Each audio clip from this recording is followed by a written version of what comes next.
আমরা প্রায় সকলেই কলা খেয়ে থাকি।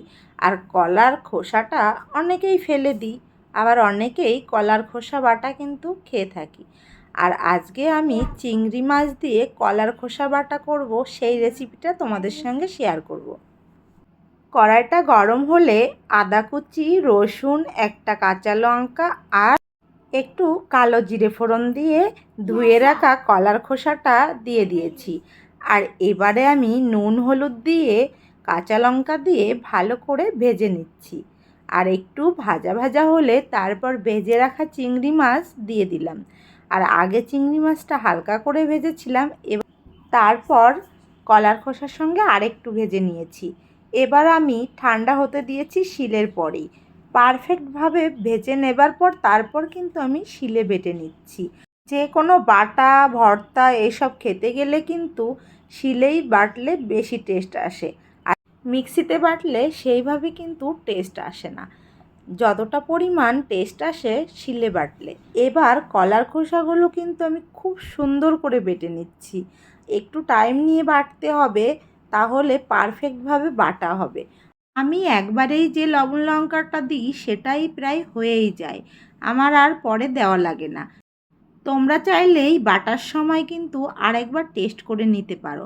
আমিও কিন্তু একটু টেস্ট করে নিয়েছিলাম, আমার আর কিছু দেওয়া লাগেনি। আর লঙ্কাটা যে যেমন খাবে সেইভাবেই বেটে নিতে পারো। আর একই সঙ্গে কিন্তু চিংড়িগুলোও বেটে নিচ্ছি আমি। আর আজকের টেস্টটা কিন্তু বেশ সুন্দর হয়েছিল। প্রায় দিন আমাদের এই কলার খোসাটা বাটা খাওয়া হয়। চিংড়ি মাছটা আজ আমি অ্যাড করেছি, আর সব দিন চিংড়ি মাছটা অ্যাড করি না। আজকে চিংড়ি মাছ দিয়ে কলার খোসা বাটা করে না ভীষণ টেস্টি হয়েছিল। বাড়ির সকলে তো খুবই ভালো বলেছে, তারপর আমার ছোটো মেয়েও খেয়েছে।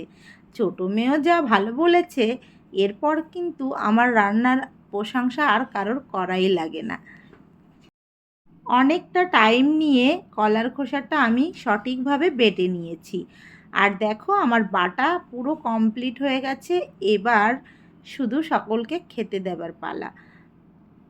আমার মতো কে কে এভাবে কলার খোসা বাটো কমেন্ট করে অবশ্যই তোমরা জানিও।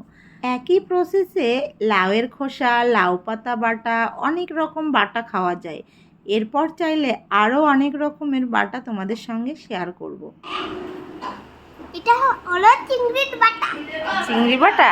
হ্যাঁ, তোমার তুমি খুব সুন্দর রান্না করেছো। দিদি পাতা দিদি প্রথমে বলেছিলে, তারপর বলছি খাইনি, আমি খাচ্ছি। তখন বলছো তখন খাচ্ছি।